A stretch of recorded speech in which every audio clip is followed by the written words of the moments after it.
is TOS Television, your digital-first Pan-African news network. I am Abigail Ukmade, and this is Africa Now. A court in Cameroon has sentenced 4 men to death for their roles in a shooting attack on a school last year that killed 7 children and wounded 12 others. A military court in Buea, the capital of Cameroon's southwest region, found the men guilty of terrorism, assassination, and attempted secession, according to its judgment, which was issued on Tuesday. The men were sentenced to execution by firing squad in the town square, but their sentences are likely to be converted to life imprisonment. Cameroon has not executed any of the hundreds of prisoners sentenced to death since 1997. The Economic Community of West Africa States, ECOWAS, has suspended Guinea's membership in the bloc on Wednesday and called on the West African nation to return to normal constitutional order after a military coup this past weekend that disposed President Alpha Condé. Burkina Faso's Foreign Minister Alpha Barry, after the leaders from the 15-member bloc discussed the crisis in the virtual summit, said the bloc called on the coup leaders to release detained President Alpha Condé. The bloc also urged Guinea to put in place a process that will allow a rapid return to normal constitutional order. ECOWAS is expected to send a mediation mission to Guinea's capital, Conakry, on Thursday. And in health, 120 people have died from an outbreak of meningitis in the northeastern region of the Democratic Republic of Congo, the World Health Organization disclosed. Meningitis is transmitted among people through droplets of respiratory or throat secretions from infected people. It is a potentially fatal disease. WHO said the outbreak has been difficult to contain because of the community's beliefs that it is linked to witchcraft. Instead of seeking treatment, some people moved from one place to another, hoping that the disease would not follow them. This led to high mortality rates. And now to election matters. South Africa says October 27 municipal elections have been postponed to November 1 to give more time for COVID-19 vaccinations. The Electoral Commission had suggested postponing the polls to early 2022 because it would be hard to organize a fair vote with the pandemic, but the Constitutional Court dismissed the move on Tuesday by ordering that they be held by November 1. Cooperative Governance Minister and Traditional Affairs Nkosana Dlamini-Zuma said that the new date had been chosen in coordination with the IEC to allow the maximum possible time to prepare. Still on election matters, preliminary results on Thursday from Morocco's parliamentary elections showed that Liberal RNA party has won most seats in the countries, followed by another Liberal party, PAM, while co-ruling moderate PJD Islamists suffered a crushing defeat. RNI candidate, billionaire Agriculture Minister Aziz took 97 of the 395 seats parliament, followed by PAM with 82 seats and the Conservative with 78 seats. The PJD, which had been a coalition partner in the previous 2 governments, had only taken 12 seats after a count of 96% of all preliminary parliamentary seats. Turnout in the Wednesday's elections improved to 50.3%, up from 43% in 2016.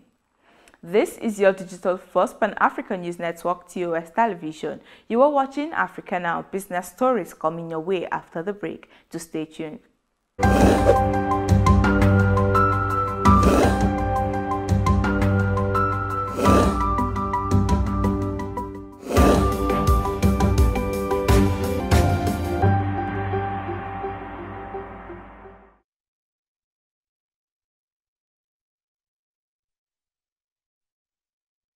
Welcome back. In business, Egypt's annual urban consumer price inflation accelerated slightly to 5.7% in August from 5.4% in July, reaching its highest rate since November, the official statistics agency CAPMAS reported on Thursday. The quickening of annual headline inflation was driven by sharp price increases in some food products, including oils and vegetables, according to CAPMAS data. The rate remains well within the target range of 5% to 9% set by the central bank, which meets on September 16th to decide interest rates.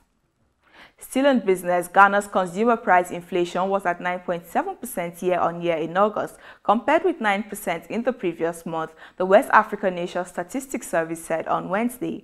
August marked the fourth month in a row that inflation has risen in Ghana, with food inflation the largest contributor to the country's overall inflation rate, rising from a third straight month. Housing inflation surged past transportation to become the second largest contributor to Ghana's inflation rate. Transportation inflation, now the third largest contributor, also rose last month. And away from business, the drought ravaging parts of Kenya has been declared a national disaster by President Uhuru Kenyatta. 2 months ago, the National Drought Management Authority said an estimated 2.1 million Kenyans face acute food shortage and would be in urgent need of assistance in the coming 6 months. This was a rise of more than 600,000 people from the 1.4 million Kenyans the government in April said faced hunger due to the drought and the effects of the COVID-19 pandemic. Consequently, Kenyatta instructed the National Treasury and the Ministry of Interior to spearhead the government efforts in assisting the affected households and regions. 30 people, including 7 members of a separatist group that the Algerian government declared a terrorist organization, have been detained for their involvement in wildfires in several provinces, mainly in the Kabylie region, east of Algiers, that killed at least 65 people, the paramilitary police said on Wednesday. Authorities have blamed the MAK group, which seeks independence from the Berber-speaking Kabylie region, for the devastating forest fires and accused Morocco of backing it. And moving on to sports, the Egyptian Football Association has announced that former Real Madrid boss Carlos Queiroz will replace Hossam El Badri as coach of the Pharaohs, the national team. The EFA, which did not give any details about Queiroz's contract, added that the new coach will be arriving in Egypt at the end of next week. His first games in charge will be home and away in Libya in October as Egypt seek to get their campaign back on track in the qualifying for the 2022 World Cup in Qatar. El Badri was sacked on Monday after Egypt, whose 2018 World Cup appearance was their first in nearly 3 decades, needed a late goal to draw with Gabon in qualifying the day before.